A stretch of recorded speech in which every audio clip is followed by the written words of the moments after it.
श्री शिवाय नमस्तुभ्यं दोस्तों, आप सभी लोग जानते हैं 15 अप्रैल 2024 को है चैत्र नवरात्र की सप्तमी तिथि और सोमवार की सप्तमी तिथि। इसीलिए दोस्तों इस दिन की महत्वता बहुत ही ज्यादा बड़ी है और विशेष है।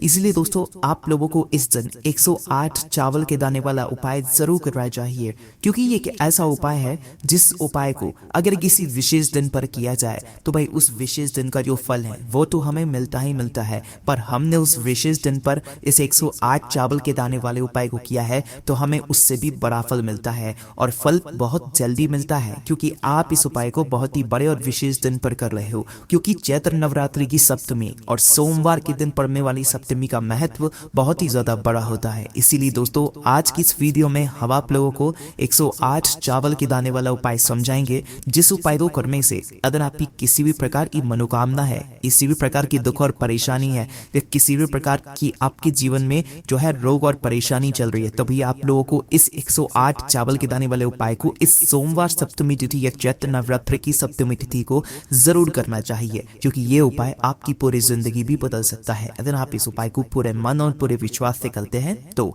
चलिए दोस्तों समझते हैं कि इस 108 चावल के दाने वाले उपाय को आखिर आपको करना कैसे है, किसको करना है, किस दिन करना है और किस समय करना है।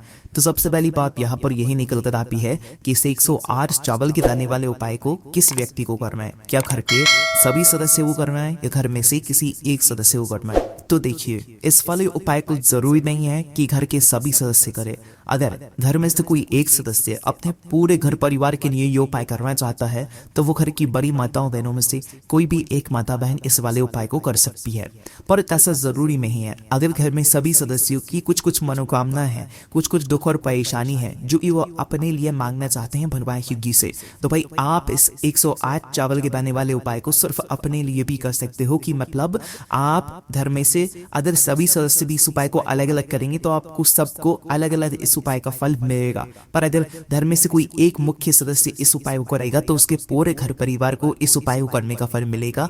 अगर आप इस उपाय को अपने घर परिवार की सुख और शांति के लिए करते हैं तो, क्योंकि दोस्तों ये दिन बार बार नहीं आता है, चैत्र नवरात्र साल में सिर्फ एक बार आते हैं और ये सप्तमी, ये सोमवार की सप्तमी भाई बार बार नहीं आती है। इस मौके को अपने हाथ से आप लोगों को नहीं जाने लेना चाहिए। अब बात करते हैं कि ये उपाय आपको करना किस समय है, सुबह के समय करना है कि शाम के समय करना है। तो देखो, इस उपाय को विशेष रूप से अगर आप पूछो तो सुबह के समय करना है, ठीक है। अगर किसी कारणवश आपने पूरी कोशिश करी और कुछ काम आ गया, आप सुबह नहीं कर पाए, तो फिर दूसरा जो आपके पास समय होगा वो होगा शाम का समय, प्रदोष काल का समय। इस समय भी आप लोग इस वाले उपाय को कर सकते हो, पर मुख्य कोशिश आपकी सुबह के समय की होनी चाहिए। अब उसके बाद में दोस्तों इस उपाय को किस समय से लेकर इस समय के बीच में करना है, तो देखो सुबह अगर आप उपाय को करते हो तो जितना जल्दी हो सकता है उतना जल्दी आप उपाय को करने की कोशिश करना। बाकी 10, 11, 12 बजे तक भी अगर उपाय करोगे तो भी कोई दिक्कत वाली बात नहीं है, आपका उपाय काम जरूर करेगा। उसके बाद में दोस्तों अगला जो शाम का समय होगा, इस शाम के समय में आप शाम की 6 बजे से लेकर 7 बजे के बीच में भी इस उपाय को कर सकते हो और 7 बजे से लेकर 8 या 8:30 के बीच में भी इस वाले उपाय को कर सकते हो, पर 8 से पहले पहले आप लोग इस वाले उपाय को कर लेना, ठीक है। उसके बाद में दोस्तों ये जो 108 चावल के दाने वाला उपाय होगा ये होगा भगवान शिव जी के मंदिर में। मतलब आपकी घर के आसपास जो भी शिव मंदिर हो, जहाँ पर शिवालय हो, शिवलिंग विराजित हो, आपको मात्र उस जगह पर जाकर इस 108 चावल के दाने वाले उपाय को करना होगा। अब ये बात तो आप सभी समझ गए होंगे कि भाई आपको ये उपाय कहाँ पर करना है, किस समय करना है, किसको करना है। अब अगली जो बात आती है वो ये आती है कि इस 108 चावल के दाने वाले उपाय को हमें करना कैसे। तो वो जो उपाय करेगा वही उपाय की पूरी तैयारी भी करेगा, इसीलिए इस बात का ध्यान रखना। अब 108 चावल के दाने वाला उपाय है तो सीधी सी बात है 108 चावल के दाने तो हमें इसमें लेने हैं, पर ये जो चावल के दाने हैं ये हमें लेना कहाँ से है। तो देखिए, हम आपको बता दें कि ये चावल के दाने लेने के लिए आपको बाहर जाने की जरूरत नहीं है, आप कहीं दुकान पे जाने की जरूरत नहीं है। मतलब आपके घर के रसोई घर में या आप जहाँ पर आप जिसको किचन बोलते हो आप उसमें जाना और आपके घर के रसोई घर में जो भी चावल बनते हो भाई उन चावलों में से एक मुट्ठी चावल निकाल लेना। अब ऐसा बिल्कुल मत समझना कि हम पके चावल बोल रहे हैं, हम कच्चे चावल बोल रहे हैं, ठीक है। मात्र आपको अपने घर के रसोई घर में से जाकर उन 108 चावल के दानों को निकाल लेना है, पर 108 चावल दाने ऐसे नहीं निकालोगे। पहले एक मुट्ठी या एक कटोरी चावल आप लोग अलग से निकाल लेना अलग से निकालने के बाद दोस्तों फिर आप लोग उन चावल में से जो है एक एक चावल का लेना, अच्छे से छांटना, जो कि कुल मिलाकर 108 चावल के दाने होंगे। पर ये जो 108 चावल के दाने आप लोग ले रहे हो ये ना तो टूटे हुए हों ना कटे पिटे हों, बिल्कुल साबुत चावल के दाने होने चाहिए। अगर टूटा हुआ कटा पिटा दाना हुआ तो भाई फिर आपका उपाय काम नहीं करेगा, है ना। इसीलिए आप लोग 108 चावल के दाने अच्छे साबुत सैगे वाले अच्छे से निकाल तब छांट कर अलग से रख लेना।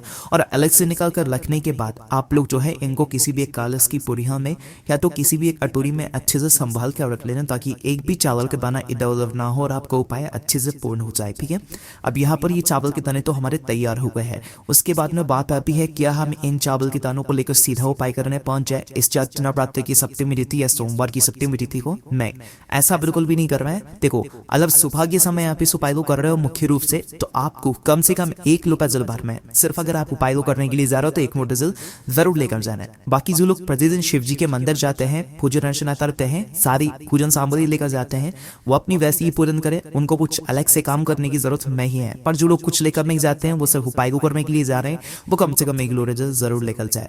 उसके बाद में शाम के समय की बात करें तो एक गोल बत्ती का शुद्ध देसी गाय का घी का दीपक आप तैयार करें। कौन से? जिस चीज का होगा, आटे का दीपक, है ना, गोल बाती का शुद्ध देसी गाय के घी का, है ना। ये दीपक माता आप तैयार करके और अपने उपाय की सामग्री को अपने साथ में रखकर आप उपाय को करने के लिए जा सकते हैं। अब ये बात हमने क्यों बोली? क्योंकि दोस्तों हमें भगवान को कभी भी ये नहीं दर्शाना चाहिए कि हम अगर आपके पास आ रहे हैं तो सिर्फ हम हमारे मतलब के लिए आ रहे हैं, हमारी मनोकामना के लिए आ रहे हैं। तो इससे अगर आप पूजन सामग्री भी लेकर जाओगे तो इससे ये कहीं नहीं दर्शाएगा कि हाँ आप भगवान शिव जी के पास सिर्फ अपनी मनोकामना के लिए जा रहे हैं, आप उनकी सच में भक्ति करने के लिए जा रहे हैं। इसकी पूजन सामग्री लेकर जाना थोड़ा बहुत जरूरी हो जाता है ना। इसीलिए आप लोग सुबह जा रहे हो तो 1 लोटा जल लेकर जाना, और शाम को जा रहे हो तो 1 दीपक लेकर जाना, जो कि हमने आपको बता दिया कैसे लेकर जाना है ना। उसके बाद में दोस्तों जो अगली बात आती है वो यह भी, क्या हम सीधा उपाय को ज्यादा कर सकते हैं? नहीं, सीधे जाते आप लोगों को उपाय नहीं करना है। पहली बात तो शुद्धता का विशेष रूप से ध्यान रखना है इस उपाय को करते समय। जब भी आप उपाय करें तो शुद्धता का ध्यान रखना है। सुबह के समय तो आप स्नान करोगे धुले हुए या नए वस्त्र पहन कर उपाय करना, और शाम के समय करो तो शाम के समय स्नान करने की जरूरत नहीं है, आप हाथ मुंह धोकर भी इस वाले उपाय को कर सकते हो। और अगली जो मुख्य बात आती है वो ये आती है कि हम अगर सीधे जाकर उपाय नहीं करेंगे तो फिर कब करेंगे? तो देखो, सीधा आप लोगों को जाकर उपाय नहीं करना है, पहले आपको पूजन करना है, अर्चना करना है। जो भी पूजन सामग्री आप लेकर आए हुए हो पहले वो करना है ना। और शिव जी के मंदिर में ही जाना है, आपके के पास में जो शिव मंदिर हो वहां पर आप लोगों को जाना है।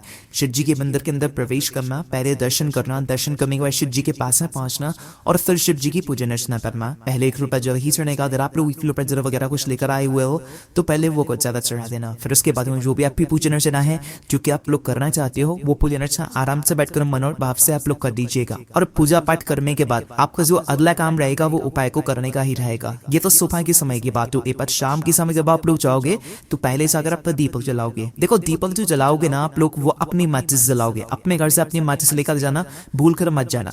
आप लोग हर बार कई बार भूल भी जाते हो, इसी हम आपको हर बार याद दिला देते हैं। तो माचिस जरूर लेकर जाना और अपनी माचिस से उस दीपक को जलाना। मंदिर में बैठकर ही जलाना, इधर से जलाकर नहीं लेकर जाना है। शिव जी के मंदिर में जैसे ही पहुंचो आपकी पूजन अर्चना हो जाए, आप सुबह जा रहे हो तो 1 लोटा जल वगैरह सारी पूजन अर्चना हो जाए। उसके बाद शाम के समय जा रहे हो तो भैया आपको जो दीपक है वो जल जाए, मतलब वो जलाते आप शिवलिंग के पास में रख दो। तो उसके बाद में आप लोगों को अपना ये वाला उपाय करना शुरू करना है। किसी एक ही टाइम उपाय करना है, सुबह या शाम को, एक टाइम करना है, दोनों टाइम में करना है ना। तो उसके बाद में आप अपने में 108 चावल गलाने अपने सामने निकाल कर रख लो, है ना। चाहे पात्र में लाए हो, चाहे कागज की बोरिया लाए हो तो उसे खोल कर रख लो। अब ये वाला उपाय आप इसी पे हाथ की तिली से होगा, इस बात का भी ध्यान रखना। करना क्या है आप लोगों को, देखो जो 108 चावल के दाने आप लोगों के पास है, मात्र ये आपको करना है कि इन 108 चावल के दानों को एक एक करके शिव जी की शिवलिंग के ऊपर चढ़ा दे जाना है। पर खाली नहीं चढ़ाना है, चढ़ाते समय श्री शिवाय नमस्तुभ्यम भी बोलना है। देखो उपाय की एक साथ नहीं होगा, एक साथ चावल नहीं चढ़ाओगे आप लोग। उपाय अगर आपको पूर्ण और अच्छा फल चाहिए तो एक चावल दे देना आप लोग शिवलिंग पर चढ़ाओगे। इस बात को आप लोग समझ रहे हो, ठीक है। तो क्या करना है, अपना सीधे हाथ के पीली लेना है, भले कालस को नीचे रख दो, पात्रों को नीचे रख दो और वहां से उस पात्र में से उस कालस की प्रिया में से एक एक चावल के दाना उठाते जाओ, शिवलिंग पर चढ़ाते जाओ और श्री शिवाय नमस्तुभ्यम बोल के जाओ, ठीक है। हल चावल के दाने चढ़ाते समय श्री शिवाय नमस्तुभ्यम विशेष रूप से आप लोग बोल देना, ठीक है। और जैसे ही आप लोग पूरे चावल के दाने चढ़ा देते हो, 108 चावल के दाने चढ़ा देते हो, तो भी आखिरी वाला जो 108वां चावल के दाना होगा, जब आप उसे चढ़ा रहे हो तो श्री शिवाय नमस्तुभ्यम बोल दीजिएगा। और आखिरी चावल के तने पे चढ़ाने के बाद आप लोग हाथ जोड़कर भगवान से विनती करना, अपनी मनोकामना बोलना, जो भी आपकी मनोकामना है, जिस मनोकामना के लिए आप लोग अपना ये वाला उपाय कर रहे हो। चैत्र नवरात्रि की सप्तमी तिथि या सोमवार की सप्तमी तिथि हो भाई, आप लोग जो है अपनी वह मनोकामना बोलना। दुख और परेशानी है तो भाई अपनी दुख और परेशानी बोलना। जो भी आपके मन में काम हो, जो भी आपकी जिस भी काम के लिए आप ये उपाय कर रहे हो, घर की सुख और शांति के लिए कर रहे हो, तो वो सब काम जो है आपकी जो भी मनोकामना वो बोल देना। जैसी मनोकामना बोलते हो भगवान से हाथ जोड़कर विनती करके उनको धूप दे लेना और 2 मिनट और भगवान शिव जी के नाम का जाप कर लेना। वहीं भगवान शिव जी को निहारते हुए सूर्य शिवाय नमस्तुभ्यम बोलते हुए जैसे आप लोग जाप करते हो, आप मनोकामना बोलते हो, उपाय पूर्ण करते हो, बस आप लोग वहां से भगवान शिव जी का दर्शन करके वहां से उठकर सीधा अपने घर पर वापस आ सकते हो और आपका ये उपाय यहाँ पर पूरा हो जाता है। देखो उपाय तो आप लोगों ने पहले भी सुना होगा, पर उपाय को करने का जब विशेष दिन आता है ना, तो हम आपको उपाय जरूर बताते हैं और उस उपाय का फल जो आपको मिलता है ना, वो बहुत ही जल्दी और बहुत बड़ा होकर मिलता है। इसलिए आप लोग इस उपाय को जरूर करके देखिएगा। इस उपाय करने में अगर आपको कोई भी दिक्कत समस्या परेशानी आती है तो उसे आप हमसे कमेंट करके पूछ सकते हैं। ओम नमः शिवाय, जय भोले बाबा, श्री शिवाय नमस्तुभ्यम।